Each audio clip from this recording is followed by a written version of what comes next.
In Minnesota, billions of taxpayer dollars evaporated into a sprawling fraud scheme right under the state government's nose. If you look at this storefront sign, you'll see it reads Quality Learning Center, but the operators couldn't even spell the word quality correctly. Yet this operation served as a massive front to siphon public funds, hiding in plain sight. The scheme finally hit a wall when the FBI swept in, executing over 20 simultaneous raids to physically dismantle the network. Minnesota Governor Tim Walz immediately stepped to the podium. He claimed that state-level checks and balances had worked, asserting that people who ripped the state off were going to jail, and telling the public that ultimately, the buck stops with me. But the journalists and former officials who had actually tracked the missing money had a very different read. They quickly labeled the governor an arsonist pretending to be a firefighter. Taking a politician's victory lap at face value without a thorough audit allows the very people who oversaw a catastrophic failure to rewrite their role in the story. Look at the locus of power here at the Minnesota State Capitol.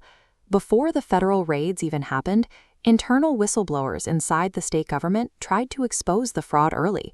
Instead of being heard, they faced retaliation from the administration. This timeline plots the actual fraud dates against the state's internal records. Auditors proved bureaucrats deliberately backdated documents to hide their trail. Yet, instead of being fired, the individuals responsible for the failure were actually promoted. The state government's internal mechanisms were deployed for self-protection. The priority was shielding the bureaucracy from embarrassment rather than protecting the taxpayer from theft.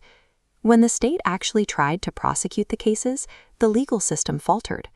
In one prominent instance, a state judge outright threw out a unanimous jury conviction against the fraudsters. In another failure, State Attorney General Keith Ellison's office failed to successfully argue for the confiscation of suspects' passports. The suspects walked out and successfully fled the country. Former Defense Department official Patel pushed back hard against the governor's narrative. Patel pointed out that it was the FBI and the Department of Justice, not the state authorities, who drafted and executed every single search warrant.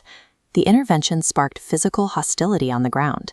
State actors and locals allegedly doxed federal agents and surrounded their vehicles in an attempt to suppress the federal authorities serving those search warrants. The state's role shifted from institutional failure to active obstruction, creating a hostile environment for the federal agents sent in to solve the case. The race to control this narrative is peaking right now because of Governor Walz's VP nomination. That political elevation has suddenly thrown a harsh, unforgiving national spotlight onto Minnesota's oversight record. The state tried to avoid this scrutiny for over a decade.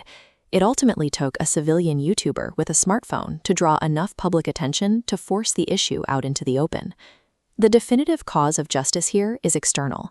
The fraud network is only being locked up and dismantled because of federal power, through federal warrants and federal enforcement. You cannot trust the institutions that enabled a crisis to honestly audit themselves. True accountability always requires